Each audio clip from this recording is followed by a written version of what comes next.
We're in the losers bracket. Playoffs, everybody. The IIS crew is now fighting against Exodia. Another best of 5. That's some awesome playoff matches so far, and I think this could be another banger. Because, well, the IIS crew did actually extremely well in the winner bracket. Barely lost their series and dropped down into the losers. And now we have them going up on Dragonshire, map number 1 of the best of 5. Against a really tough opponent, but this could still be a pretty wild one, so I'm looking forward to this. 18 bans completely. Heroes can only be played once in each series, and this is making things extremely exciting, especially when we're going to a map number 4, map number 5. We had now some absolutely wild combos, so really pleased with how the playoffs are currently playing out here, and it's been a lot of fun. The Pinnacle heroes are pretty much banned out.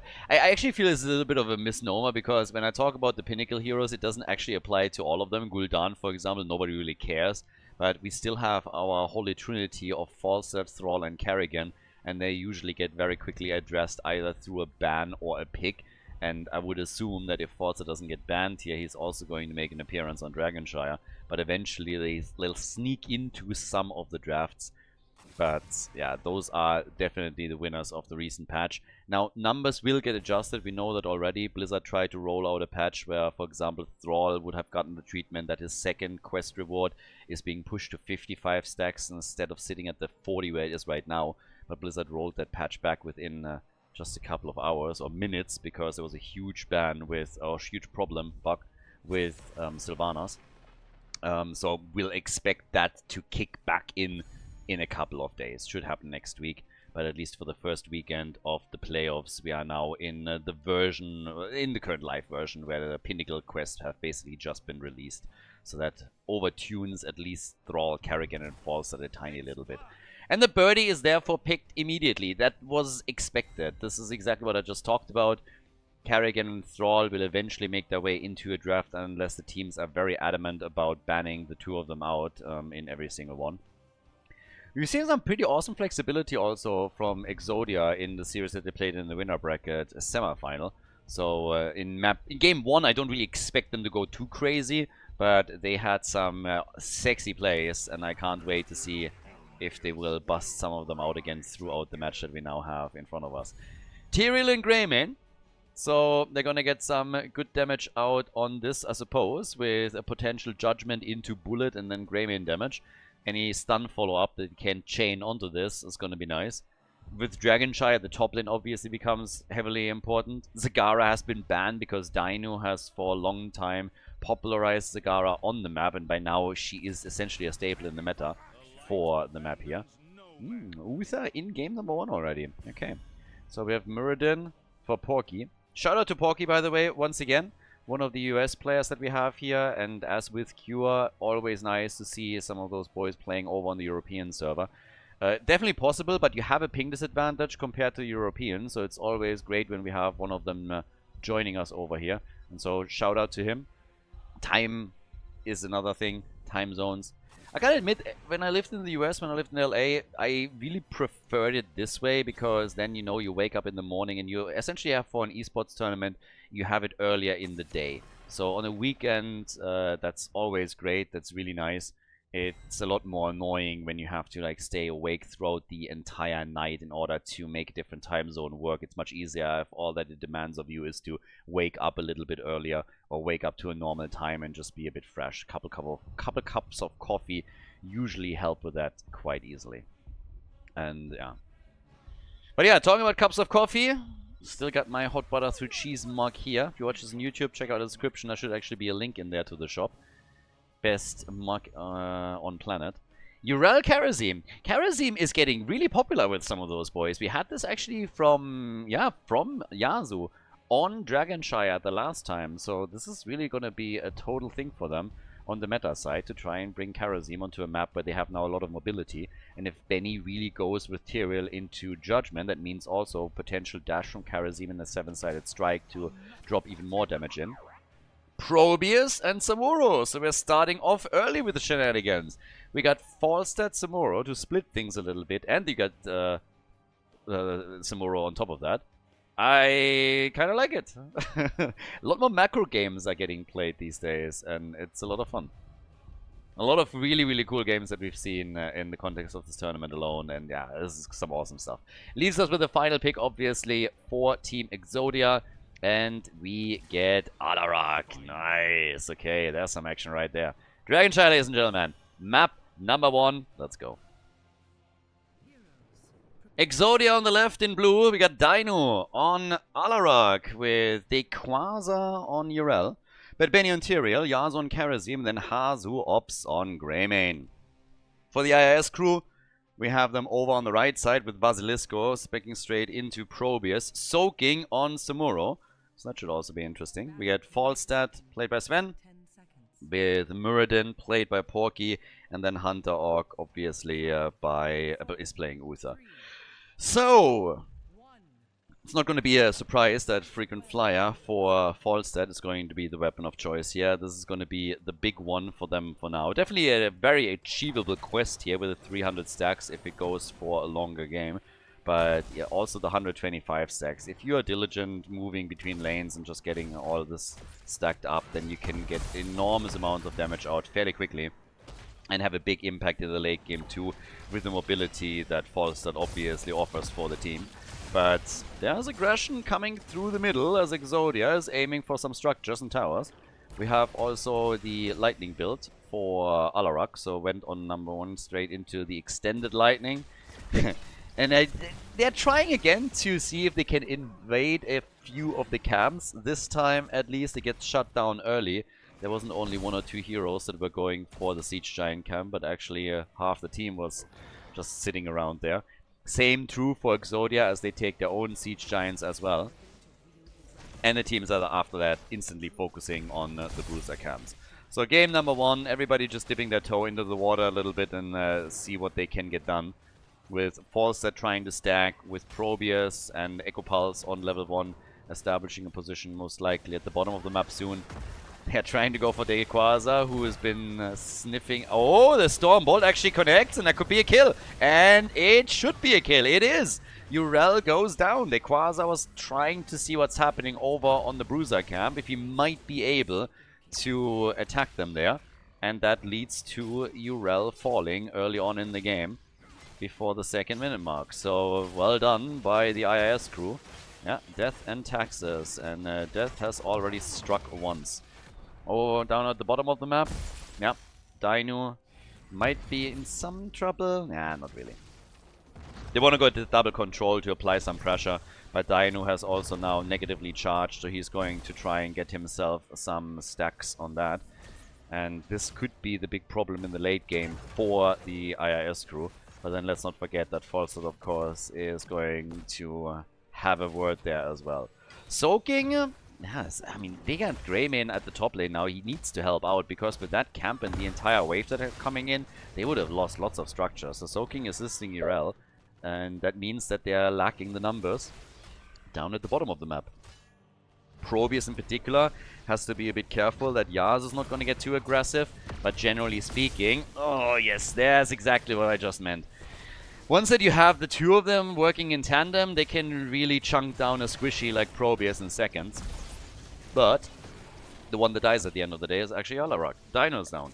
Dino goes down, and this is now a chance for them to drop a few structures. So the IIS crew is off to a very solid start. It's nothing too crazy yet, but now they have an entire minion wave that is inspired by the heroic actions of the heroes in front of them. So a little bit faster, more attack speed, and that eliminates a wall. They get the stun on Karazim. Yazu dashing away, but he ate lots of damage. He's not going to like that one bit. So a really cool push set up by the red team, and it's working out well. Also is of course helping someone like Falstad, who's been at the top lane the entire time, and has been able to rotate a bit to stack further. He's sitting at 63 right now. So Sven is getting the numbers up. Soaking, yeah, he's still able to get away, where Samuro typically goes into Blade Storm on level 10. That's at least the style that he has on the hero. We'll see if he does that this game too. 7 stacks. Yeah, the birdie actually getting caught here. Alright, the birdie down. Urel at the top lane able to eliminate him. There's the double control, but nobody in the mid lane to pick up on that. So Urel retakes, and that leaves them a bit hanging. Dainu is still attempting to stack his level 4, sitting at 7 stacks currently. But while that happens, the bot lane gets targeted once more by the IIS crew, and they are getting really good damage on that fort. Yasuo is flanking in from behind as the blue team pushes the top instead. But this down here could very well lead to destruction of the first fort of the game in a pretty short time frame. So, yeah, not bad. Top side, Greymane, really low, as the red team is still pushing at the bottom of the map. But the defense is definitely way stronger at the top right for the red team than what we're seeing down here. That's the first fort gone. So, neat. Good little move. And a chance to go, maybe again, for the Dragon Knight. The control at the bottom of the map is now so much easier for him throughout all of this.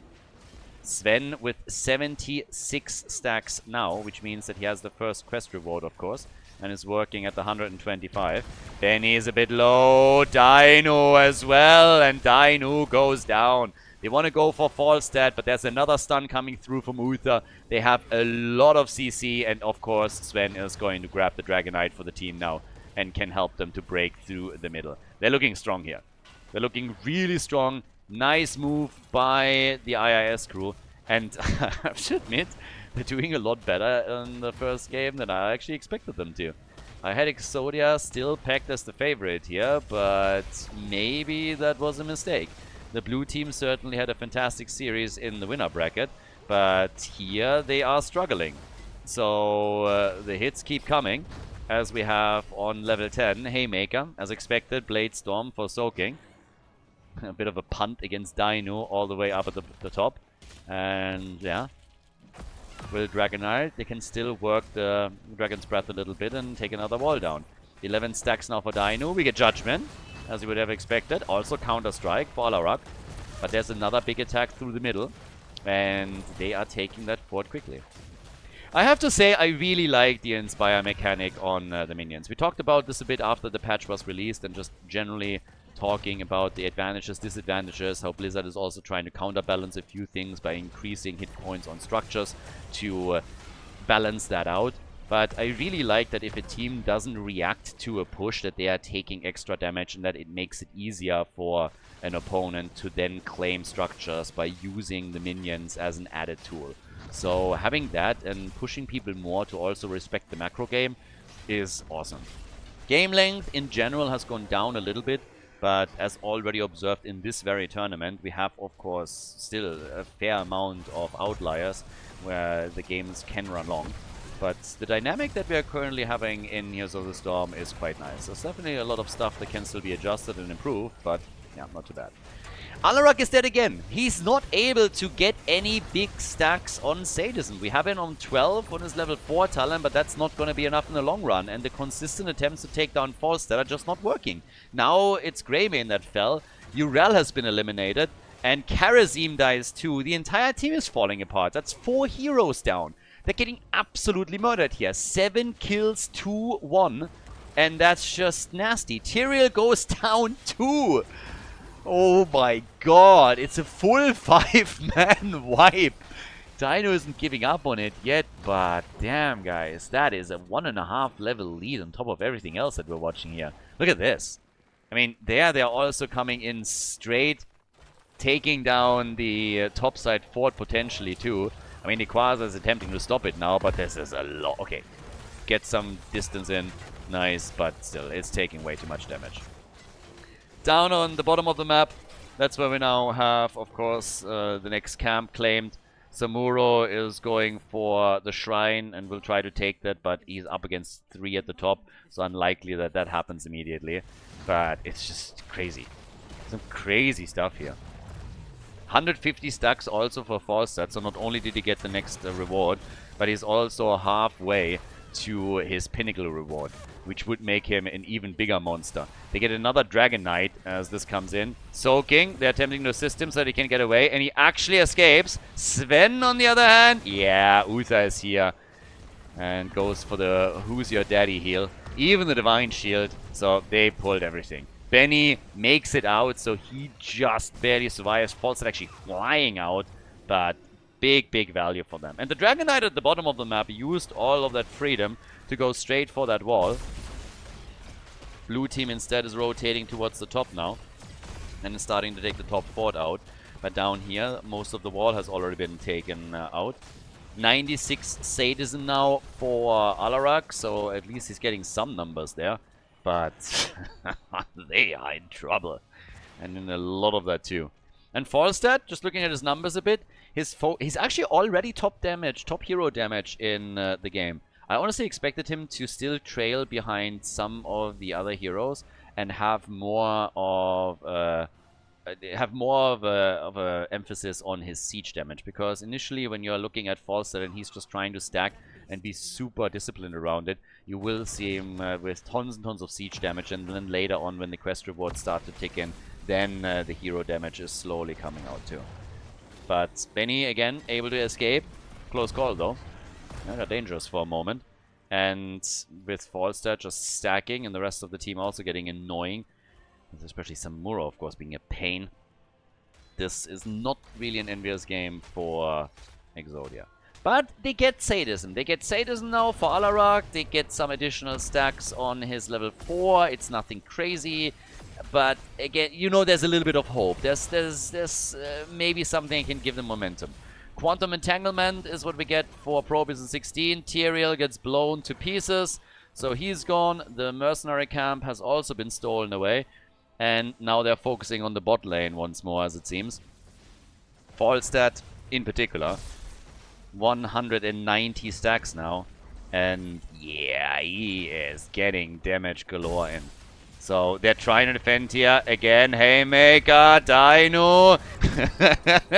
For careful, Porky. I don't think Sven liked that too much. He's like, dude, I don't want him on top of me. Get him out of here. So yeah, they go for Urel and force her to use the ult, but still, that was kind of funny. Poor Falstad was sitting there. I was like, I don't want him that close. Thank you that you're trying to deliver one of the heroes for me to kill, but you're overdoing it slightly. So the next shrine is activating. There's no fort available any longer for Exodia. And by now, there's obviously still every single major structure standing for the IIS crew. So they're looking really good here. Falstad, with all of that auto attack damage, is now taking a few of the camps. We have the blue team trying to respond in kind with at least the bruiser camps to the top lane. Anything that gives them a bit more map control is currently very welcome. Falstad is, by the way, doubling the damage of the highest damage dealer on the blue team side. So Exodia is... they are in real trouble here. But then again, coordinate a few attacks well and you're looking good. One nice judgment with Karazim, Greymane follow up, or maybe even just someone like Alarak chaining things, and you can get a kill or two and then capitalize on that. They're trying to do that at the top lane now, with Greymane taking the structures out. But that allows Falstad to push the bottom of the map, and the rest of the team is there too. They're going to trade a fort for a keep, essentially. They're taking this one very early and can now hearth in a moment, but it still is not going to get them back quickly enough to stop this. That's just too much. Siege Giants and the entire team coming in, so while they were able to take a structure down, they're still trading a keep for a fort, so not that great. Falstad is flying in, denying the Dragonite, and they want also Yasuo. He's still trying to get out, and the Divine Shield on Uther.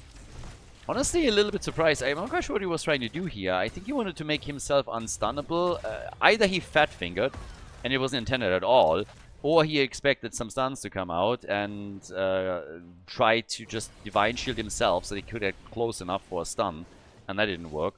But also just glimpsed it towards the end, so I might have missed something there. Muradin jumping out. Hits the Stormbolt. They're playing this very, very slow now and retake at the top so that they can threaten another Dragonite. And we already have a Siege Giant at the bottom of the map. That in and of itself is not going to cause a problem, but it's still pushing the lane out a bit more. And yeah, seems like they're trying to go for Urel here. It's a trap! Or not. Well, Urel is actually thinking of potentially coming back in. Falstad is missing. Karazim is now taking the top. So yeah, Karazim is taking control there. 19 stacks for Alarak and 120 sadism. But Falstad, he's the real problem. Falstad is currently the real problem in all of this. But if Dino pops off, then this game can still flip. It's level 20 versus 17.5 though, so the gap in experience is gigantic. And they're coming in with another Stormbolt on Greymane. Comes in with a Haymaker and pings him like crazy, but Greymane is initially ignored. Finally, then they move in and take him apart. Yeah, they also kill Karazim. Falstad is able to drop him easily. That's 242 stacks now for Falstad, and there's only 3 survivors. One of them might still go down. Benny gets jumped again. He's not the only one. They're still trying to get kills here, but there's another Stormbolt onto Alarak, and Dino is about to die. He makes it. The birdie is a bit low. Dequaza talking about low. And he gets stunned and killed. Okay. So, that means that we have now only Tyrael surviving and him barely. Now they got the Dragon Knight and they're gonna go for a game here. Alarak has been killed too, so he's now back down to 80 Sadism. 44,000 damage for Probius. We have 41,000 damage for Falstad. They go for Benny. They drop him as well. And it's just an utter disaster in game number 1 for Exodia. They're getting completely rolled here. We have the IIS crew moving through them like hot butter through cheese as they lock in the victory in the first game of this best of 5 series. Nicely done. GG and well played. We're going to head in game number 2 in a second. Guys, if you enjoy the content, if you like the coverage here, please subscribe to the channel and like the video. It really helps to spread the videos to people that were interested in Heroes of the Storm in the past and might rejoin the game. So spread the love a little bit, help to promote the games here, like and subscribe, and I hope that you enjoy the rest of the series. Tomb of the Spider Queen, second map in the series after Exodia just got absolutely dismantled on Dragonshire. I mean, they got murdered, absolutely murdered, and I did not expect that to happen at all. Exodia came in 3rd place in the standings after the round robin in the group stage, and they barely missed out on 2nd place. They actually screwed themselves. They kind of trolled a little bit in one of the series and didn't take the opponent initially too serious, and that backfired heavily, so they got defeated there and then lost their 2nd place, but they were one of the top teams in the round robin for sure. And the IIS crew was struggling a lot. Now, they are obviously a team with a lot of strong players, but still, the blue team is the favorite heading into the series. And it's one thing to, you know, just win the game. It's like a back and forth the entire time. But they got rolled. Now, we'll see if this is just one map where they dropped the ball a little bit and where the draft didn't work out for them, or if this trend is going to continue here. But that was not a great start for them into this best of 5. Now Kerrigan is banned again. The question is, will Thrall be banned too? Maiev has already been eliminated. And Stitches gets banned. But I suppose it's going to be the IIS crew who bans out Thrall. If anybody does. Because Exodia would more than happily take him as a first pick. 100%. There's 0 doubts about that. They've been playing Thrall basically whenever they could. Like, time and time again. And we'll see. So, Stitches is already out. Anubra gets banned. And we're gonna get a Thrall first pick, I guess. There he is. Insta. No hesitation. The last time this happened, by the way, the opponent insta-picked Cho'Gall. Just saying. I don't think we're gonna get that. That said, they banned Anubarak. So Anubarak, one of the advantages that he has against Cho'Gall is that you can hit Cho'Gall with a cocoon and then get a 2-for-1. So they go for Alexstrasza and Mephisto. And I can still see Cho'Gall here. I think Cho'Gall is going to get banned. I'm going to be honest, I think they're going to ban Cho'Gall. I don't think that the red team has actually played Cho'Gall in the tournament. Other teams did. Fair amount of other teams did. But, yeah. I don't think so. Alexstrasza Stitches would have also been nice, but he's obviously been banned. But, yeah, it would have been funny if they would still pick Cho'Gall here. But, yeah, it's not happening. They're not the team that does it. And it's just not happening. So we got Tracer, we got Kane. Frontline will still be interesting for the IIS crew. But Mephisto is another one of those heroes that we actually don't see as much as I would have thought, given how many heroes are generally banned. And obviously the 10 that were played on the first map now are also out of the pool. So that eliminates 28 as we head into the draft. Leo gets banned. Now they themselves don't have a side lane I get either. But there's still lots of options. You can go Malthael, of course, too. And let's see what exactly Exodia is getting rid of now. Is anything really worried? They were thinking along the same lines of me. They saw that Alexstrasza pick and they saw this entire thing unfolding. They were like, yeah, probably not, but let's just be safe here. And I actually like that. Okay, so yeah, they're playing it safe. They're banning out Shogun. They're like, you know what? How about we don't? And just get rid of him. It's a bit of a shame. Would have been funny if the red team would have actually gone for him. But instead we're now getting Diablo and we get Rexa. So it's all about that bot lane pressure for Rexa and for Misha. Diablo with some wall stuns during the turn-in points from Porky. And Porky is actually playing a pretty mean Diablo too. So his Diablo is quite strong. And we'll see how the blue team deals with it. Gul'dan. And we got Mei. Seems actually that we could get... Are we getting Dequaza and a damage dealer? Or are they just swapping Thrall over? I mean, I guess we're going to find out. But that leaves us with the final pick. Map number 2. It's a best of 5 series, as already talked about earlier. We are in the losers bracket, so it's kind of important that you win this one. Or you're out of the tournament. And yeah, that is something that both of them probably want to avoid at all costs. So our final pick for map number 2. We're getting Jimmy. Reyna's in the house, can deal with those web weavers a bit. And with that, we're heading into our second map. Exodia now down 1 map in the series. Starts off on the left with Hazorps on Gul'dan. We got Yazu on Deckard Cain. Dino and Tracer. Mei played by Bad Benny. And then Thrall played by Dequaza. So once again, Maelstrom Weapon, the big level 1 talent currently. The second reward at 40 stacks. That will be increased to 55 once that the actual patch from Blizzard, the adjustment hits, but for now still quite powerful here. And then of course the pinnacle reward late on in the game. Basilisco and Mephisto for the IIS crew. We got Sven with Exterminator on Reyna. Porky on Reformed is playing Diablo. Soaking on Rexa, and Hunter Orc with Alexstrasza. So, well, let the games begin, and let us also have a bit of an idea of what's actually going on here in regards to the performance that we saw in game number 1. If that was just a bit of a fluke, or if we're going to see the IIS crew just absolutely murder this series here today.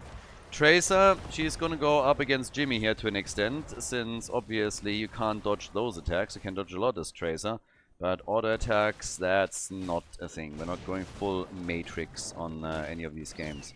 So Dequaza at the bottom of the map. Yeah, that's first blood. That's first blood right there. Easy kill. Hashtag not my war chief. Thrall taken out. Gets a few stacks before he gets eliminated, but still there was a nice rotation and it yielded some results instantly, as Sven is now going for Siege Giants, and with, I mean, Thrall gone, there's also 0 risk there. Well, is there some risk? Nah, they're not gonna come there in time. So Yazu is trying, but he's obviously too late to the party, as those are already taken. They have to defend in the middle against the Bruiser camp, though. Their own not claimed yet. And over here, we now have also pretty decent defense actually set up. Mephisto is still sitting at the top. And down at the bottom of the map, it's just Orc versus Orc. It's like full smoke plays as we have Rexa going up against Gul'dan. Okay, and well, in the middle the defense is alright, but they're losing a tower, they're losing half the gate. So this cost them a bit.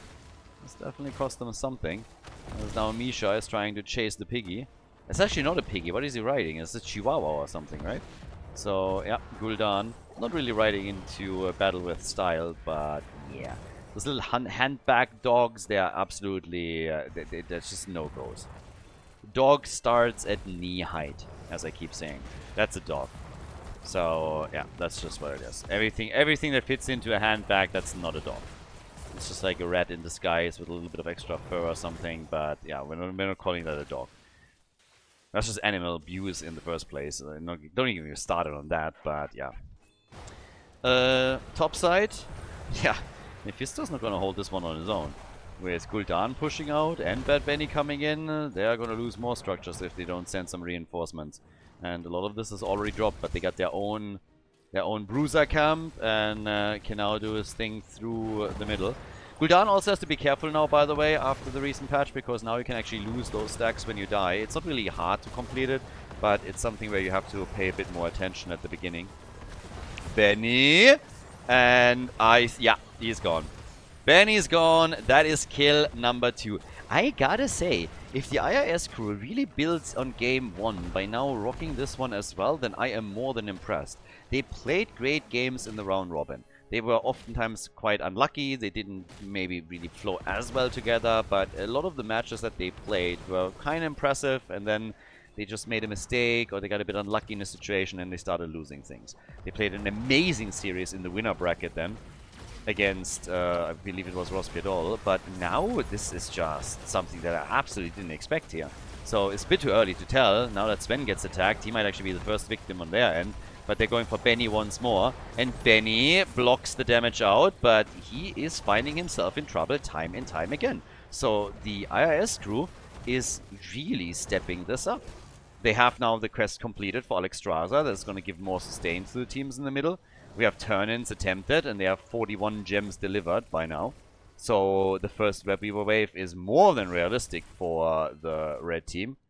Thrall with a follow-up on level 7 now, going for the Elemental Assault. He's going to be a big force as the game continues with the stacks. That's already something that we are guaranteed to see.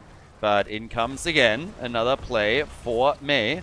Tracer's jumping in too, but Sven is doing a very, very good job with all of this. He's not extending too far. 8,000 damage. Mephisto is a bit higher. Gul'dan, he's the one that reigns supreme on the damage output. But now we have the blue team again dropping a bit low, and this is when the Webweavers are starting to appear.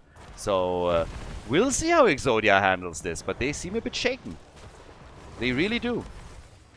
They're not far behind. It depends a bit on how this objective now goes. I don't think they're going to be losing too much here. They're already aggressively pushing for a potential kill on Basilisco. Tracer is not able to grab that. But now we have Sven appearing and they go for Benny again. Blocks it out and he's still going to die, isn't he? Benny is low, tries to get away, rushes out, and it's just not far enough. And that is the end of Mei for now, the second time. They destroy the wall, mostly. And then they are trying to follow up with the Webweaver at the top. And they have actually a shot of significantly damaging the fort here, if not even take it out. So that is big.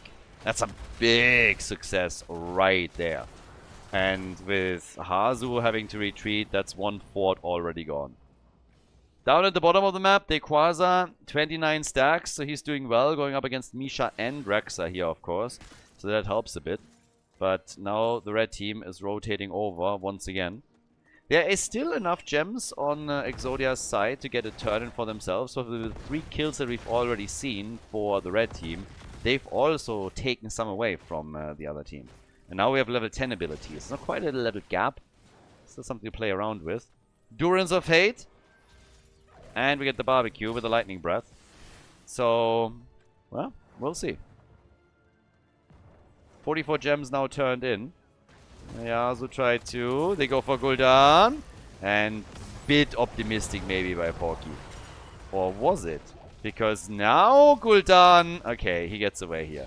Even the Hyperion is being used.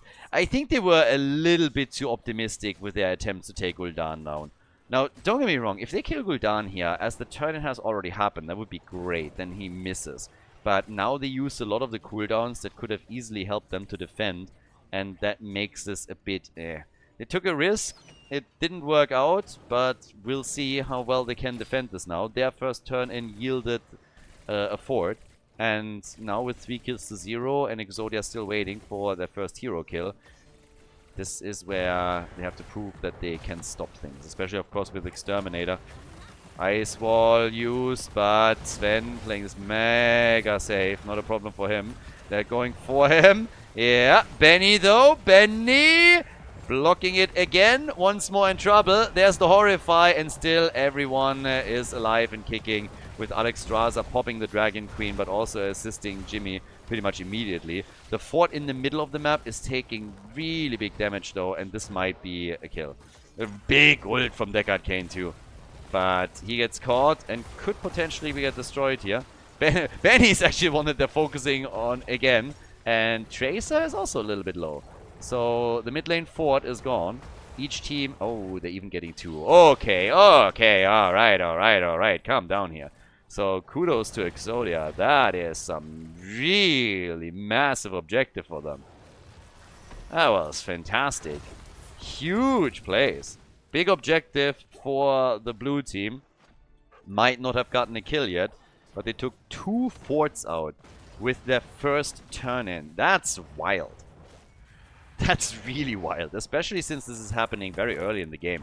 It's not like they weren't able to turn in until the mega late game, and then all of a sudden, with level 16 heroes, they're finally able to take some structures down. Nope. Early in the game, first turn in, and they drop 2 forts. Very, very good. And on top of that, Gul'dan is now starting to take out the last remaining one at the top. That puts pressure on the IS crew. So far, the fort is still standing.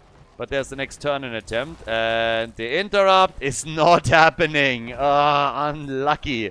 And now the blue team has the next web weavers. Yeah, Exodia, they are apparently done joking around here. They have still not gotten a single kill, but it's working. It's still working for them.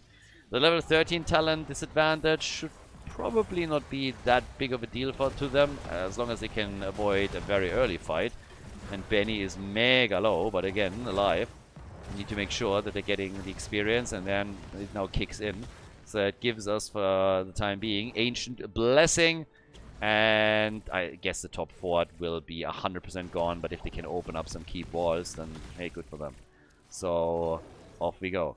By now, we got on 13 also the Dragon Scales for the support on the IS crew side. Alexstrasza doing okay here. Down at the bottom of the map, the wall gets slowly being opened up. Yeah, and IS crew is starting to struggle a bit. The experience lead now goes to the blue team. Gul'dan is at the top. They're all fully split, and the IS crew doesn't know how to handle it. They're losing way too many structures here. The wall at the bottom of the map has been destroyed, opened up in the middle, and then up at the top, the same thing is happening with the gate falling and the towers. So Exodia is getting maximum value out of every single objective that they take. Exterminator on Jimmy or not doesn't really matter. And now essentially it comes down to how well the red team reacts to it. They're trying to get some more hits connected here, but Thrall is showing absolutely no respect. Benny is just sliding away, not giving them a fight when they want one. They have 100 gems. They have 2 turn-ins, basically. So, if they start turning in here, then they might be able to at least draw even in structures. But for now, they are wasting their time over here, and it allows the blue team to pull farther and farther ahead towards the level 16 talent. It's not a massive gap between the 2 teams or anything, but they will still have a small advantage for a short period of time. And who knows, maybe they can even leverage this. Dino's doing one of the things that he likes the most. He just goes randomly for a boss and starts this up and hopes that somebody is helping him out here. But I think they're going to have to let this one leash. The turn-in is about to happen. It isn't. They interrupted. Nice. But now the wall's done. Again, it's May. Heals everything up. Dino with the attack. Sundering. And Mephisto is gone. Mephisto is gone. Horrify in the choke point. The big heals on Diablo, at least. He's still trying to get a stun out of this, and he's dropping Dequaza straight into the wall, but it's a 4 versus 5 nonetheless. So that choke point territory here, not too ideal for them. Not with Deckard Cain, not with Gul'dan, May as well. There's just too much CC, too many slows, and now the game is really starting to slowly flip. It's starting to become a bigger and bigger problem for them. They have lots of gems, but delivering them is an issue. Now we have both on level 16. Mephisto is back. They can contest this for sure, but they have to figure that out first, and currently they're just not doing that. So Tracer is down here and will possibly try to interrupt. Maybe they're just going to let this go and take the boss and then trade it for a defense, and that's exactly what we're seeing. So yeah, boss at the top. is now taken, and the red team is not gonna get any structures out of their first turn. Well, first turn in out of the 2 that is possible for them. In overall, it's obviously the second. But, yeah, so on the damage numbers, we now have Thrall on 36,000. He's still trailing behind Gul'dan and Tracer. 28,000 for Mephisto. And Diablo. Center of attention. Center of attention here. Zones them out with a lightning breath. A little bit too much garlic yesterday, apparently, from his point. And here we go. Yeah, I don't know. It started off so well for the red team. I mean, they got 3 kills to 0. They had the first objective. They took a fort out. This all looked great. And then what we're seeing instead is, even with very little to no kills, Exodia just controlling the map and the objective. And, yeah, just crushing them on that account. Still 100 gems in the hands of the red team, but Exodia has now a shot at getting themselves also another turn in. So that's the next problem. We have 52 gems for soaking alone. And they're currently trying to turn at least that in. And, well, they get interrupted. So here comes the fight. Ice Wall. Jimmy in trouble now. Jimmy is in trouble. Gets the insta-heal and makes it, but only initially. Tracer is still able to drop him. And that's the end of, I suppose, Diablo and possibly also Mephisto. They're losing too many heroes here, and they just lost 60 gems. That's 60 gems eliminated, and very likely we're going to see Alexstrasza fall too, which eliminates another 10. So this is very much a killing blow right here. They just lost too much. They are in a world of pain at this point. 5 kills to 3, 1.5 level gap between the two teams. And Exodia is just way, way too far ahead and with too much momentum at this point in time. Didn't even go for the turn, and even they could have, but they know they have a shot to go for the keep, and you know what, maybe even the core directly. So yeah, they're not joking around here. They're going for the core immediately. They want to tie the series up here, and it's going to work out too. They burn that core down like it's nothing. Easy.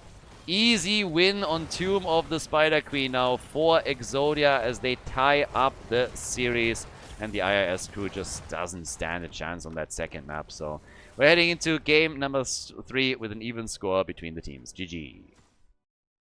Coming up next, we have game number 3 for you guys. Before we go, a big shout out to everybody that is supporting the channel on patreon.com/Khaldor. Really appreciate the support, guys. Thank you very, very much. If you want to support the channel, if you want to support our efforts to keep the Heroes of the Storm esports scene live with all of the events and tournaments that we're hosting, then please consider to check out patreon.com/Khaldor and support the channel there. It's the best way to support all of the things that we're currently doing for the scene and plan to do in the future.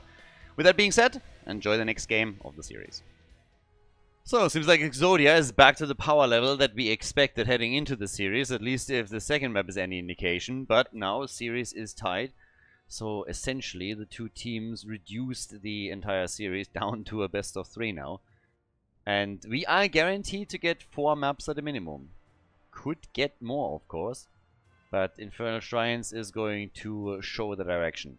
Now, from the biggest winners of the last patch, I guess only Kerrigan is still available. And I would assume that she's going to get banned here. It would be a bit of a surprise if she makes it through on a map that generally favors already Kerrigan. The team in red went for first pick, which means that the map was now chosen by Exodia. So if anybody pans out Kerrigan, it is going to be him. If she gets picked, she's likely getting picked as a first pick.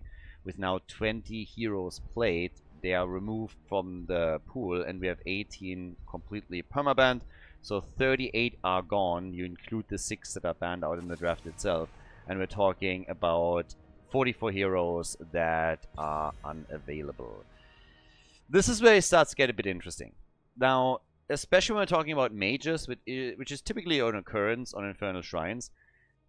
Jaina is still up, so you could go Jaina. You can go into Kel'Thas as well, who is very likely going to pick here, actually. He's getting picked a lot on Infernal Shrines, and can provide some pretty powerful tools, especially with that Gravity Lapse extra stun as well. So if they're going to mages, there's a chance for that. And they actually ban Kerrigan themselves. Alright, apparently no intention of picking Kerrigan for themselves, at least not as a first pick. So the IIS crew is banning her out. Alright. definitely did. I expect that if anybody bans it, it's going to be the blue team because they want to avoid a first pick. But yeah, that tells them a lot. So apparently nobody feels too confident on this. Leo gets banned now too. But this is also one of the games. Okay, when we're talking about mages, Dino played also Khaldor in one of the series earlier. So that's going to be a nice one too, if they can push with that. But I think Khaldor is still going to be a bit of a priority on the mage department, unless of course they're playing around the burst of Jaina.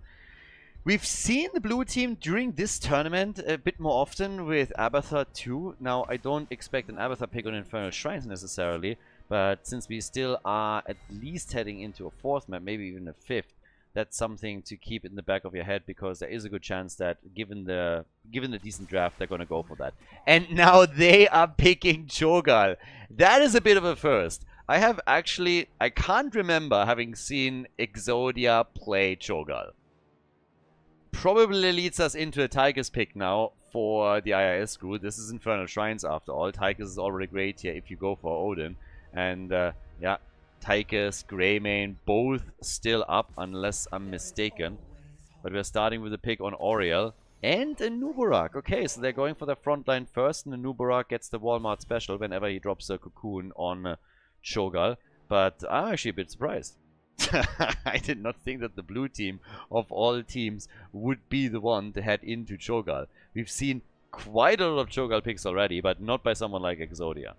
So they have some tools here. They took away Auriel. They have Cocoon. But what are the picks? Zagara is the one that gets banned. She obviously has a lot here too. And then on top of that we have, I believe Greymane is still available. Tychus for sure. He's still in. So those two alone can already do a lot for you. And I guess, the Malzahar ban definitely did them a favor here. So Anna gets banned. And let's see what else they're getting. Let's see what else they are now getting here. I want to see some... but what are they going to go for the side lane now? Also, she's still available. And it's only game 3, but still. We have Imperius, of course, too. So that could be one later. They go for the Tychus pick, take it away. And they take Morales. So we're going to get a bit of StarCraft over here. Yeah. So you have your pocket healer. You have Tychus. Which means that your opponent's options of countering Cho'Gall, or at least get strong heroes against him, have already been limited a bit more. With Zagara banned, Tychus taken. This is getting a bit annoying for the red team. After Nubarak and Sonya, we get Cassia and Zeratul. More so interested in taking Morales down, I guess, but that doesn't impress me too much here. Zeratul can do a lot there, but on the other side, we have now Benny coming in with the final pick. It's kind of funny, by the way, that he doesn't seem to be the one controlling Cho'Gall. If it's really Rayquaza and Hazel that are playing it, then that's kind of amusing.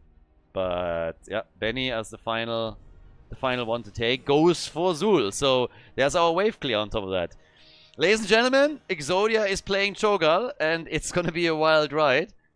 Let's see if the IRS crew is able to stop it. Currently, I have my doubts, but we'll figure it out. They are playing Nubarak, Zeratul, and Sonya at the front, and we're heading straight to Infernal Shrines to see how they fare with that. So Exodia definitely with a bit of a special one over here. We have Rayquaza on Cho and then Hazorps on Gal, as the blue team is joining the trend and picking Cho'Gall for themselves. Bad Benny is playing Zul, so he has moved over into the side lane, taking over for Rayquaza and roaming the lanes to get the experience. Yasuo and Morales. And then Dino on Tychus, as on the right side we got the IIS crew with Soaking playing Sonya, Sven on Zeratul, Vasilisco on Cassia, Hunter August playing Auriel, and we get Porky on Nubarak. Full on auto attack style, by the way, for our boy Tychus. And yeah, very inspired Cho'Gall name here, by the way. Unfortunately, we have still a CM tag in front of Rayquaza's nickname, or this could have been an actual interesting one. But this is a bit of a strange one right there. Can the red team really deal with this with the draft that they put together for game number 3? That's currently the question. Again, there are some tools that will help them. I talked a bit about Cocoon. But yeah, not so sure, to be honest with you. I feel what we're having for the blue team is really, really strong, and the counter potential from the IIS crew is limited. And of course, on top of that, we now have our build adjustments. I talked a bit about press the advantage as a level 1 talent for Tigers. Normally with that, what you would see is them heading into stacks within the rhythm on level 4.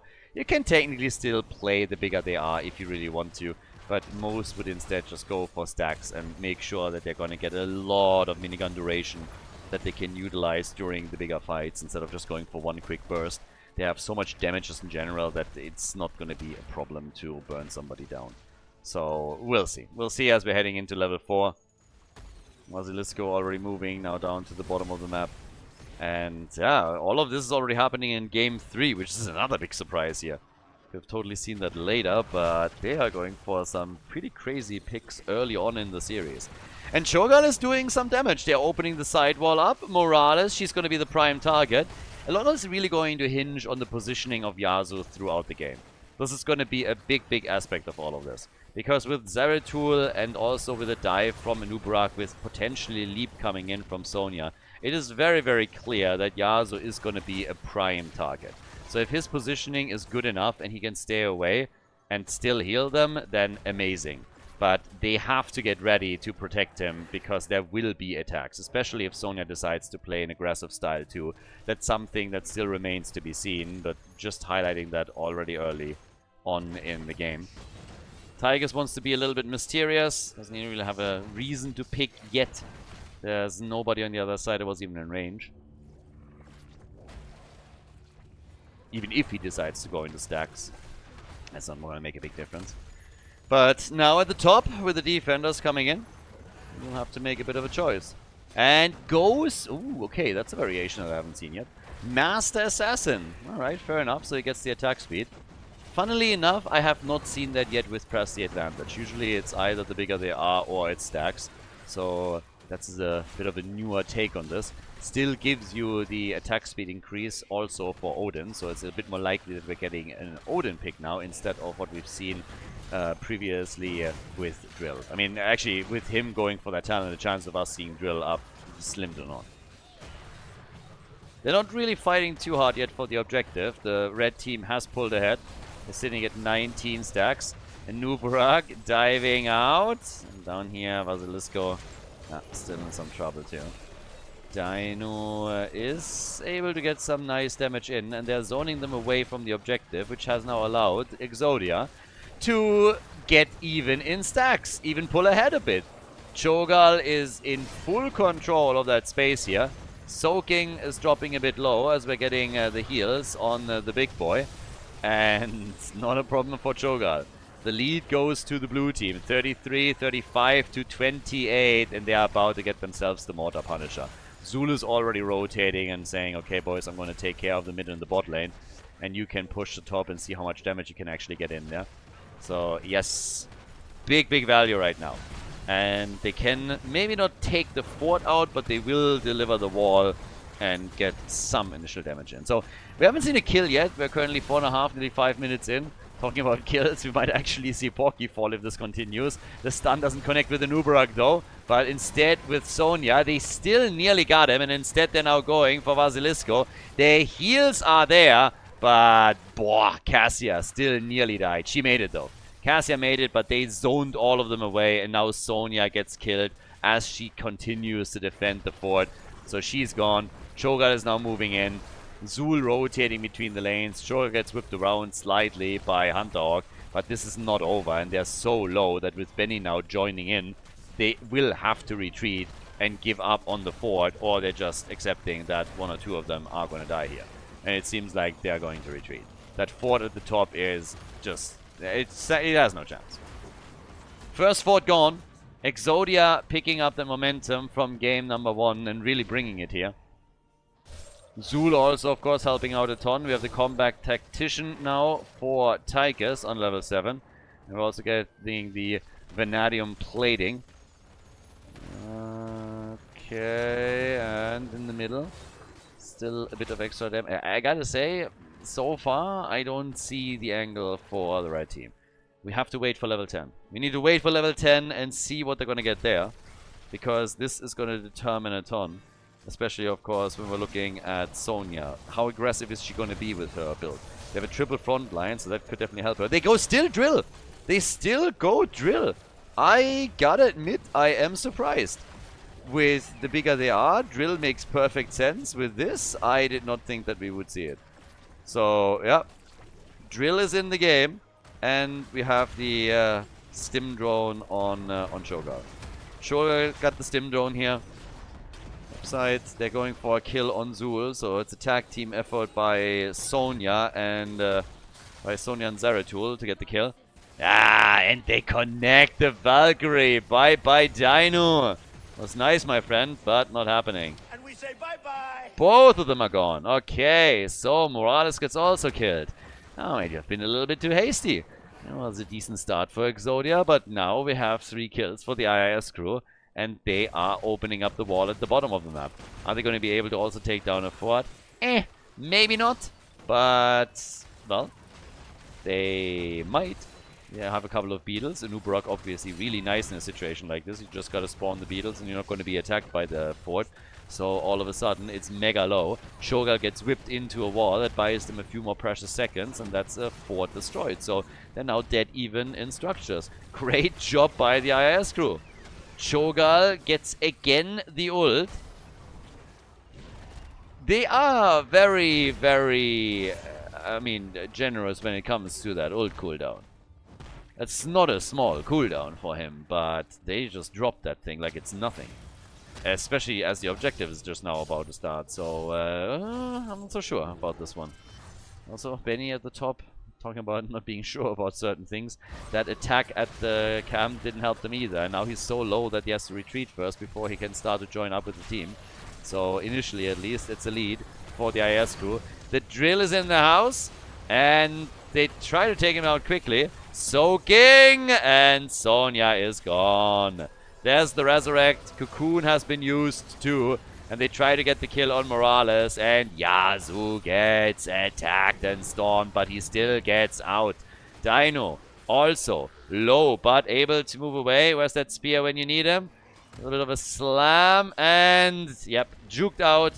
Not able to grab this one.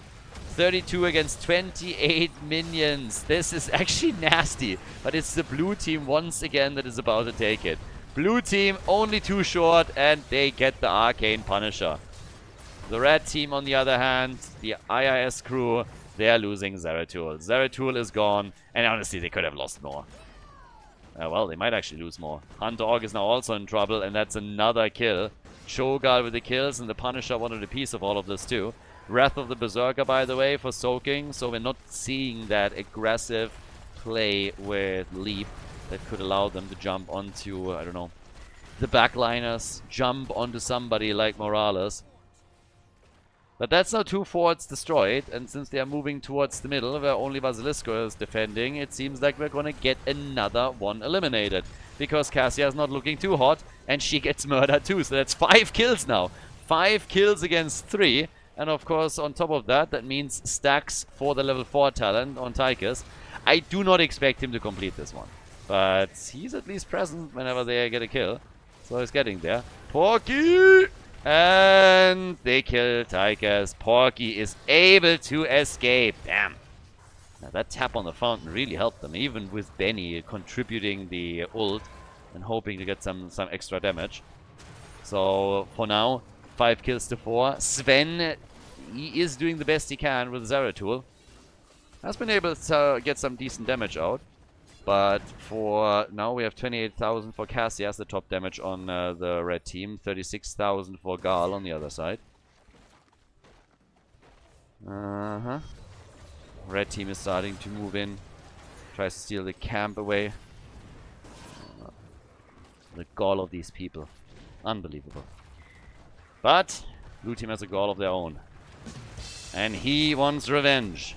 He's already shirking around here for some extra damage. And has top damage in the game. That's the stuff. I'm actually a little bit salty that I didn't go into In the Rhythm on level 4. We need more dings. We need more records. We need to go over them just like the entire time. So like ding, ding, ding, ding, ding. Get the massive minigun duration and use that. But nope. They had to go into Master Assassin over here. Which I really thought would be paired with Odin. Because the cool thing about that talent in the first place is that it applies to Odin too. It's one of the main reasons why a lot of teams on a map like this would spec into that. But we're getting massive auto attacks now. Molten Block is obviously in. Both teams still on even experience here. So half a level until 16 is missing. Game has slowed down significantly now. Level 11 and a half on both sides. And just trying to time the camp. So really just trying to time the camp here. Trying to see if they can maybe catch somebody on the lane. Which at least for now hasn't happened yet. So instead what we're getting is just the attack at the bottom. Top right side, soaking, defending, has taken his own camp. Objective not announced yet. Tigers, just in time. I don't think that a Nubarak would have been able to grab this. Even if he comes in, drops a cocoon and tries to steal it away, they should have enough time to follow up with some of the other heroes to get onto the spot and just deny that. Sizzling attacks are ready and it is time for the shrine to be targeted. So yeah, that's the next one to go for. And with the middle of the map still sporting 2 forts. Each team has a fountain there. Tigers trying to block them a little bit. Zeratul is coming in. It's still drill time. And the cocoon on Cho'Gall. Yeah, the Walmart special, the 2-for-1. But if nobody goes... I mean, if they just slow them down, as they do now, and control that space a little bit, then Zul is going to get some free time on the shrine. Or so I thought, but Zul actually didn't even move in. Zul moved down to the bottom of the map. So if anything, it's now the red team that has the upper hand here. I need to hurry up too, because they will have to send somebody down to the bottom of the map eventually. Zul eliminated another minion wave there, and is now rotating towards the top, or towards the middle first. Cho'Gall gets hit! Stunned, and is still totally fine. Gets the stim drone. They go for Sonya first. Benny was just slicing and dicing here with his scythe as they're now focusing again on Cassia. And she drops too. That's 7 kills to 4. And the timing is absolutely perfect. And Nubarak disengaging, but the Frozen Punisher, that one's a given. And they should easily be able to take the fort in the middle. I mean, they're pushing them back here at the top, nearly killing Hunter Orc on... top of everything else that they were able to do. Zeratul is still alive, but Sven has to rush out and might still not be fully out of harm's way. Jumping over the wall and using the debris to this advantage, definitely a smart choice, but as I already said, the fort in the middle doesn't stand a prayer, so that one's gone, meaning that we have now an opportunity to use the Punisher to go straight away for the keep, or at the minimum, the keep wall and take it out. 7 kills to 4, Cassia with 36,000 damage. Not bad, but she can't hold a candle to what we're seeing from Gaul. 52,000 for the blue team's main damage dealer. And Tyke is behind with 52,000 as well. So, yeah. With that, they can maybe get another kill here. Oh, that Frozen Punisher. They might get the entire keep. Yes, there's Cassia gone. Cassia eliminated. Zeratul gets focused on as well. Cocoon is already out, but they're really just throwing stuff at the wall and try to find out what sticks. Molten Block, and Cho'Gall's actually in trouble. And, well, with trouble, I mean, he's gone. That's the first time that he died. So they made it happen after all. Dino is going to fall too, isolated from the rest of the team. And they're chasing Yasuo. Morales is dead. Benny is the only one that made it out. Alright, so nicely done. And all the way up at the top we now have Soaking holding on to the hit points of the top side key, because again, yes, they defended the middle, but there was also a minion wave that was breaking through the wall already. So now that we're looking at the middle, there's the momentum from the IIS crew translated into some structural damage as they're taking the fort out. I don't think it gets much farther than that. Maybe the wall on the keep. They could also join up with Sonya at the top to get another fort, but yeah, we'll see. Huge plays, though. I mean, some crazy, crazy moves, especially towards the end there, when Zeratul was also moving in, looking for the kills. Sonya coming back. By now, they have her at the top. They take camps at the bottom. Rest of the team moved in. They have Benny here that they can target. Shogal, though. And they use Cocoon again. But level 20 talents are now in play. Blue team isn't far behind. But we now have light speed, for example. So that's another one that's going to get maybe some value here. It's an interesting talent. You don't see that too often. Oriel is not played all that often in the first place. When she's played, very rarely do we see Resurrect. And then when it's taken, it's not that common to go for the upgrade on level 20 either. And talking about upgrades, we have on Gaul's side now the cooldown reduction. And we do have Katoon's gift. So that means that there's no death timer reduction. Keep in mind that one of the strategies that we sometimes see with Cho'Gall is after level 20 to simply go for the death timer reduction. And then kind of sacrifice your life as you're going for structures. You're basically just trading your own life in to eliminate an opponent's keep. And then, because of that talent, you spawn so much faster that your opponent can't just cross the map and take your keep down or potentially even attack the core. That's just not a thing. Talking about structures falling. Top fort now also gone, so that means no forts on the map anymore. And it's a much closer game. 8 kills to 8, level 20 on both sides. It's a really close game. Cho'Gall had some great moments, and so did some of the others on the blue team. But now that we have caught up in experience and also in structures, the IIS crew is in a very interesting spot. Really interesting spot indeed. So this is going to come down to the next few kills here. And we'll see who is able to then crush this. 57,000 damage for Cassia. 70,000 damage for Gaul. 66.6 thousand for Tychus. Okay, somebody is joining the evil group. Shrine active at the top, and this time we were talking about a Mortar Punisher. Not that insane. But still strong, of course. We get the hyperactivity for Morales and the Bob and Weave. And there's our hyperactivity. So Cho'Gall was already hyper before, and he gets insta-cocooned. Hyperactivity is in, insta-cocoon. They force the fight against the rest of the team. Cho'Gall now is fine, but Morales is dead. Zeratul, though, counter-killed. And that's the end of Sonya, and Hunter Orc falls as well. In a space like this, Cho'Gall is an absolute monster. He is low, but as long as they can keep him alive here, he is going to reward them a ton. Anubrak is down, so is Sonya. The Mortar Punisher is taken, and now they have the big opportunity to do massive damage. 5-man team wipe. They lost their support though, so that's a problem. But we already have them just moving in and taking that wall out, playing a little bit around those globes, waiting for the Punisher to join up so that they can deliver the keep 100%, but they aim higher. They want the core, of course. It's all a matter of how fast you are. Tychus, by the way, is sitting at 14 stacks on level 4, so he's actually closing in and completing his entire quest. There is a possibility that he is pulling that off.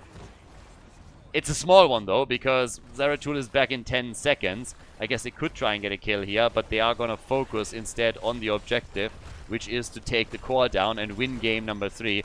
And they can't be stopped here. It's way too much damage, way too quickly. So 32% on the core. That is game. Exodia wins Infernal Shrines and takes the lead in this best of 5 series. Nicely done. GG.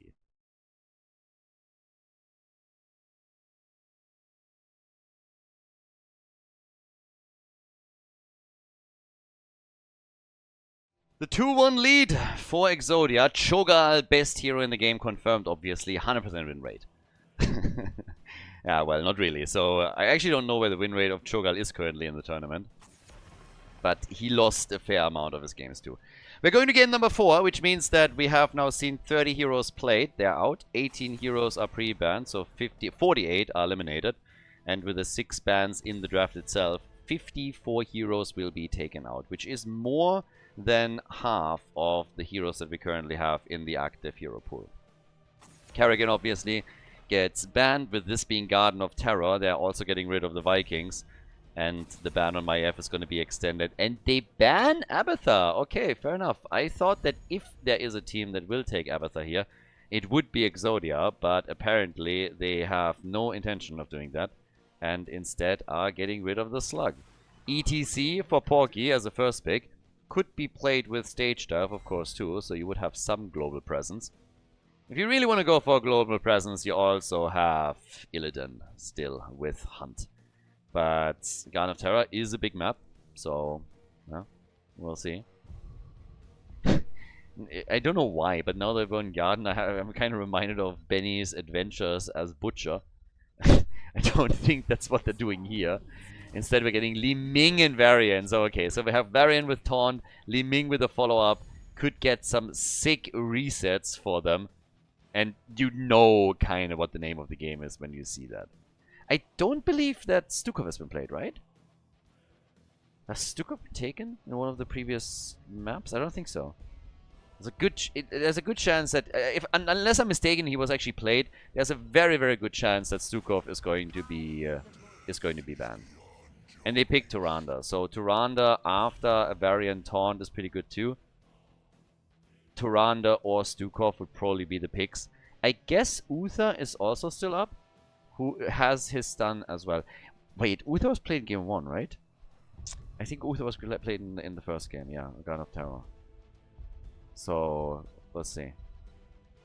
And let's also keep in mind that when it comes to the side lane, one of the things that Rayquaza has been busting out a few times now already is Gazlowe. And Gazlowe is actually not too bad when you're trying to take some camps. Okay, they ban Anna out. Was Stukov played and I kind of forgot about it? Or can we still get him here? But yeah, Anna with a nano boost on Li Ming and then a sleep dart setup is obviously another good choice. Now we get Zagara and there is Stukov. So they go for the Stukov pick, which means we have a very traditional sniper composition from Exodia with Zagara theoretically even going into Nidus. We've seen Nidus twice in the playoffs. Do you really have to here? Obviously no, you can go for more and then follow that up with Stukov and Li Ming as well. That's a very powerful combo too, and it's a way more likely one for them to play. But since this is a very big map, you could technically try and go into Nidus instead, assuming that ETC doesn't go into Stage Dive. Asmodan and Illidan. Alright, so we get Asmodan for a bit more control and Illidan for your pseudo-global. They can start to hunt down Zagara and maybe even go for that backline.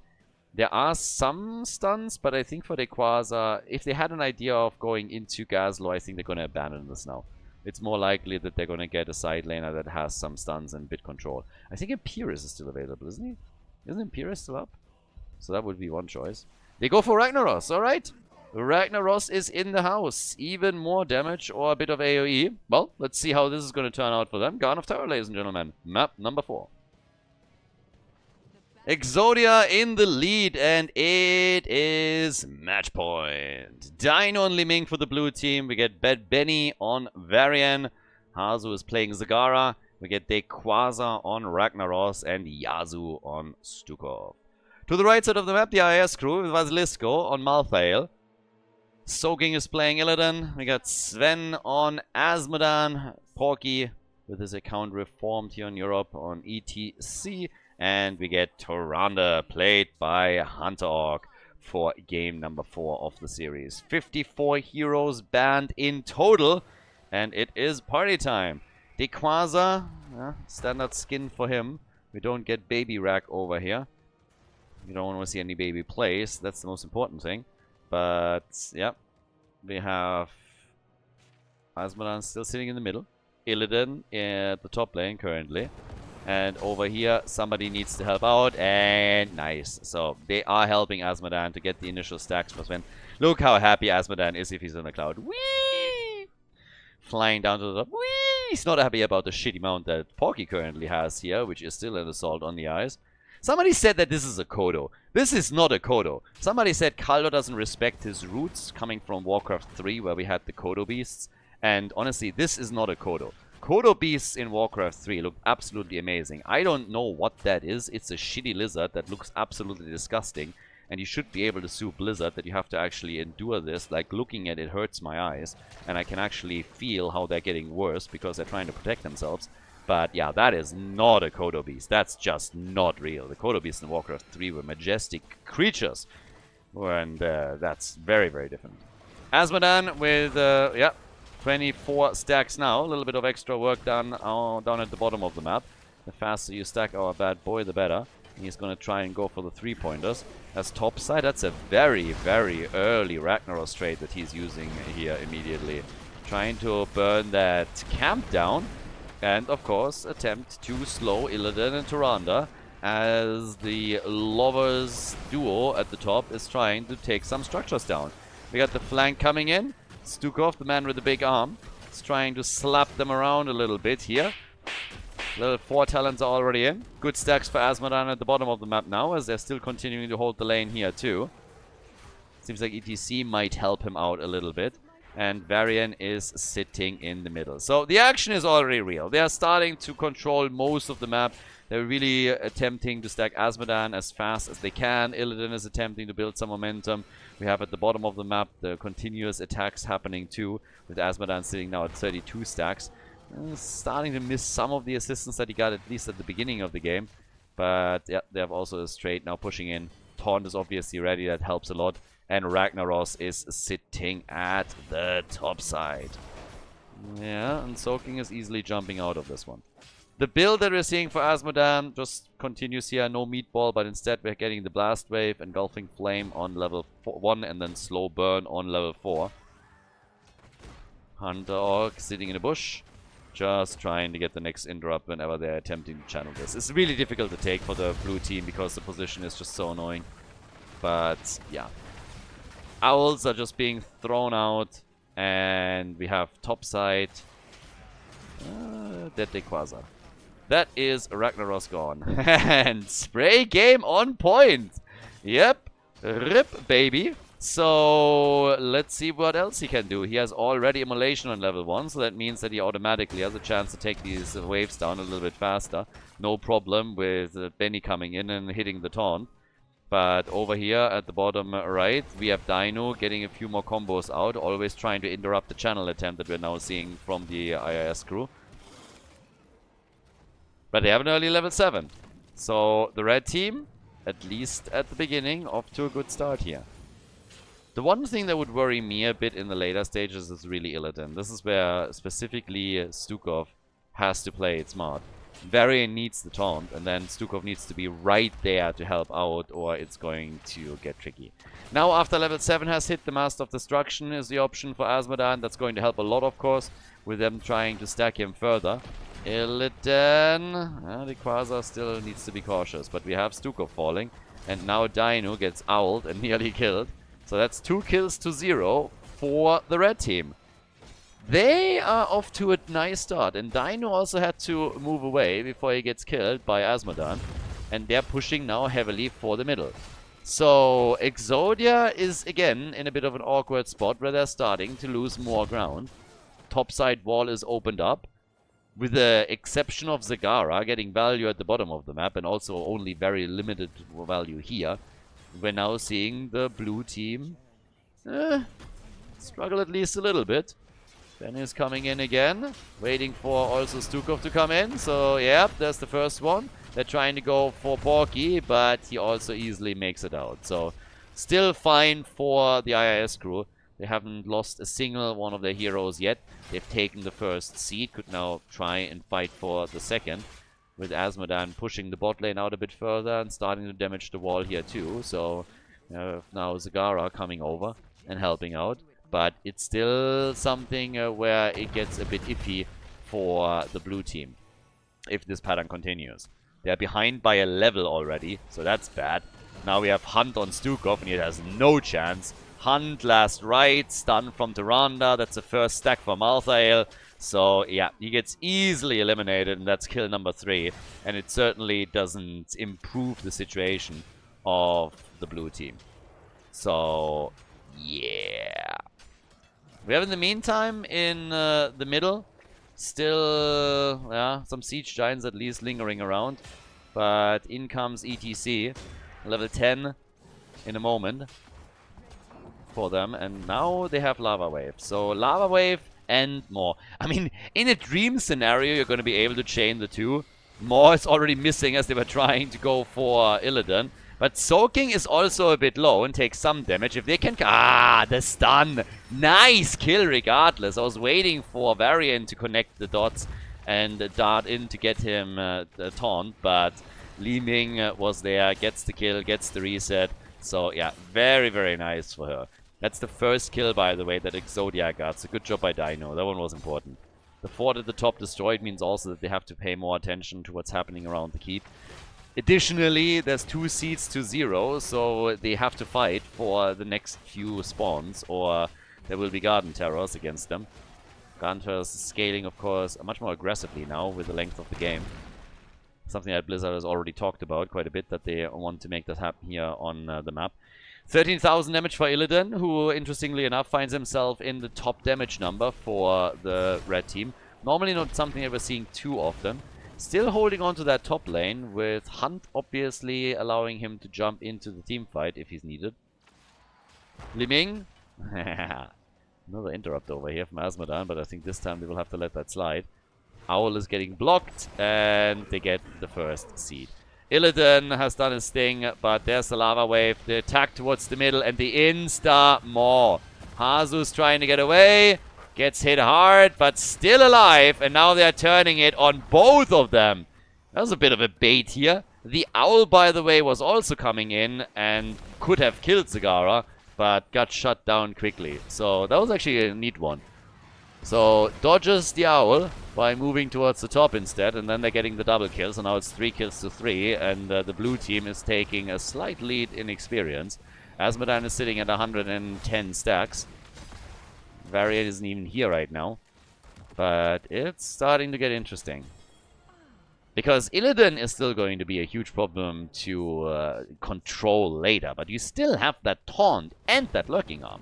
So as long as you save that a bit, you can very, very quickly put him under pressure. Like you see here, exactly like this. Exactly like that. Bam, taunt, lurking arm, insta damage. Illidan is not going to be able to handle that on his own. He needs the rest of his team to assist him there. Azmodan at the top, pushing. There's no lava wave available currently for Ragnaros to deal with it, so he actually has to move in and do it himself. But that was a nice kill against Illidan. It does still lead to Garden Terrors for the IIS crew. The position of the last seed spawn was just a bit too good. Okay, Zagara, last rites, and she's gone. The camp is claimed, so they take Zagara down. They also steal the camp. Now Azmodan is trying to defend against the Garden Terror here. At the top lane, they have a bit more time before they need to make a big move. But Zagara dying is obviously a huge setback, given that she's one of the best tools that they have to defend against all of this. So now Ragnaros, in particular, has to work overtime on this. And, well, does. So he's starting to get this down very quickly. But it's 4 kills to 4. And the red team is hyperactive now at the bottom of the map, trying to drop another fort, or at least destroy the wall. And Azmodan, he finds himself in the middle, just popping everything he has, activating the trait, and Zagara has to deal with it, and is able to, yeah, pull that off. So they didn't lose that much during the objective, a little bit more that they're comfortable with, I suppose, but it could have been way worse if they're losing a few of their forts. Now we have again the attack against ETC this time, and Porky dodges out before we have the Li Ming combo connect, so good job by him. 16,000 damage for Illidan, 25,000 for Li Ming. Illidan has, funnily enough, exactly the same amount of damage that we see from Zagara. And they are trying to push for the next structure. The fort at the bottom of the map has been taken out earlier. Blue team is getting closer to level 16. Their defense against the Garden Terrors was very, very good. But they still lost a lot of hit points in the middle. If they can get Garden Terrors themselves, though, by definition, they will be stronger because they're going to hit much later in the game. So you can get a lot of momentum out of this. Currently, they are the ones in the lead on the seed count. 16 ready, and Azmodan has taken towards the bot lane and is starting to push this one in with Bad Benny reacting and holding on to that. Illidan slowly moving over. I actually think he's going to double. Yeah, there comes ETC. Goes for the blind one again. They got vision. They try for Dequaza. Big slaps, last rites, and he survives. The stack does not hit as Ragnaros finally falls. But now Illidan is rejoining the battle. Quest completed for Asmodan and Illidan alike. And they're going for Varian and they drop him too. These little attacks that they've now executed a couple of times are absolute poison for Exodia. The IIS crew with 3 kills and now a huge amount of momentum that they can utilize in the middle to go for the keep even. So, yeah, they are getting big damage in. That's 7 kills to 4. Asmodan doesn't have an ult that he can use here, but they can certainly try and take the keep down. The IIS crew is pushing for game number 5 at this point. I mean, they are really doing whatever they can to force the final map in this series, and they are doing an excellent job. Keep is gone 12 minutes into the game. They can easily fall back from here, but instead, we have another attack against Dainu with Hunt, and Dainu dies just as the rest of the team comes back to life. Another kill and even more momentum, a 1-level gap between the teams now, and that just hurts. Seed is up and can be taken, so they're even trying to see if they can maybe do something about it, but they're missing their main damage dealer, and this is just a bit of a disaster for them currently. Yazu has to be careful. They try to bait Illidan in. Illidan is low. ETC moved in, is in tower range. There's last rites. They lose Stukov. I don't even know why they're here in the first place. Why fight that battle against an opponent that has so much chase when you do not have your best damage dealer? Now what happens? Liming is back. Stukov is dead. That is now the second time in a row that they're losing one of their heroes just before they're able to do something here. Ragnaros is helping out again, doing his best to make sure that they are maintaining control over the fort for as long as they can. But this just hurts. 212 stacks for Asmodan. Quest completed, but still working the baseline. Some very questionable decisions from Exodia. So, yeah, some really, really questionable choices here. 4 deaths on Stukov now. And Illidan, he has lots of momentum here. Ragnaros helps the blue team a bit with overall control, but I still think someone with a stun would have been maybe better to deal with Illidan here. Now, they can deal with the macro game quite nicely, but I'm not sure what this is going to mean in the long run. For now, they try to get the seed out. There's the stun, but they have a double channel happening. Still able to interrupt. There's a long range that they got there, and Vasilisco is coming in again. Yeah, gets one, and they are not able to grab this. They're going for multiple channels. And yep, finally Ragnaros is going to be able to claim it, so that's the second seed for them. Keep in mind, they are able to do a lot here if they're just getting the next set of Garden Terrors. That would help them for sure. But now the red team has level 20 talent, so this kind of forces Exodia to fall back, and you can tell that IRS crew is trying to go now for the top keep.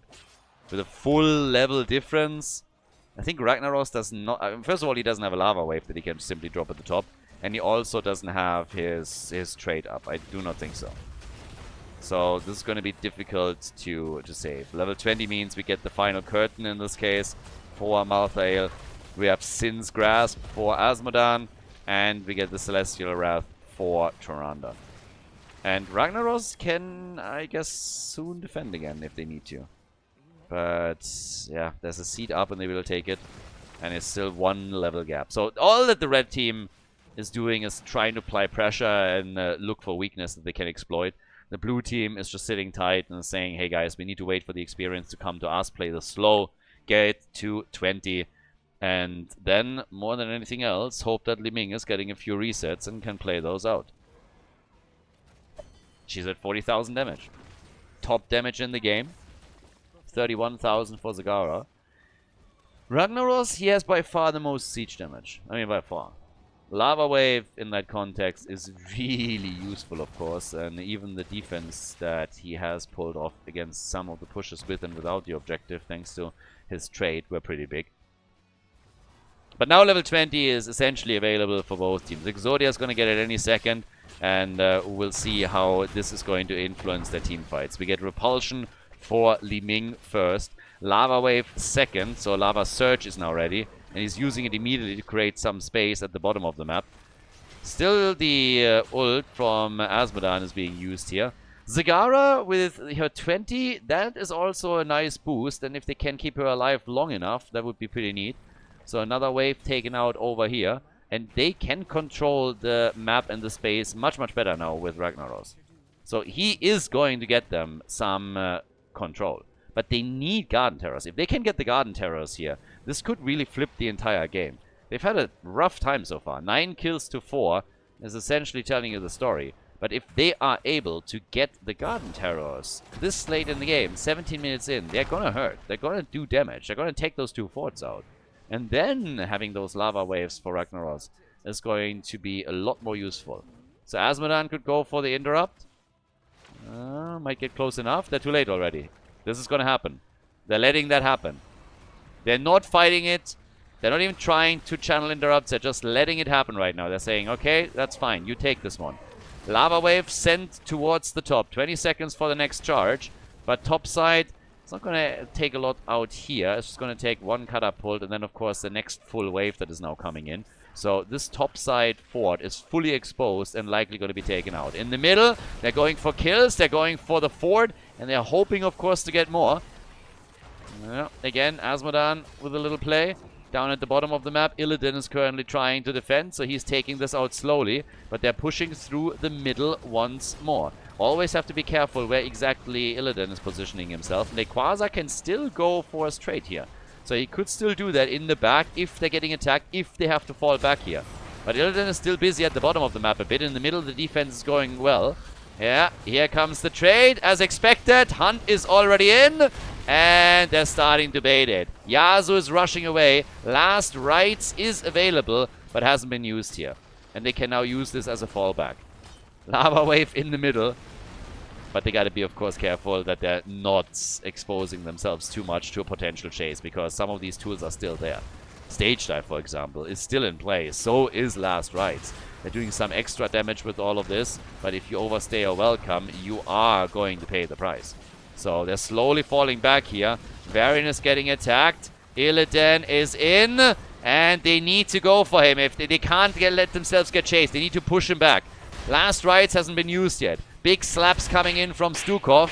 Slap him out, but Varian gets stunned, and then Last Rites just finishes the job. Distance to safety with Illidan is one of the biggest problems, and they're experiencing it firsthand. There's not even a keep anymore in the mid lane. They're losing more than just Stukov, Varian here.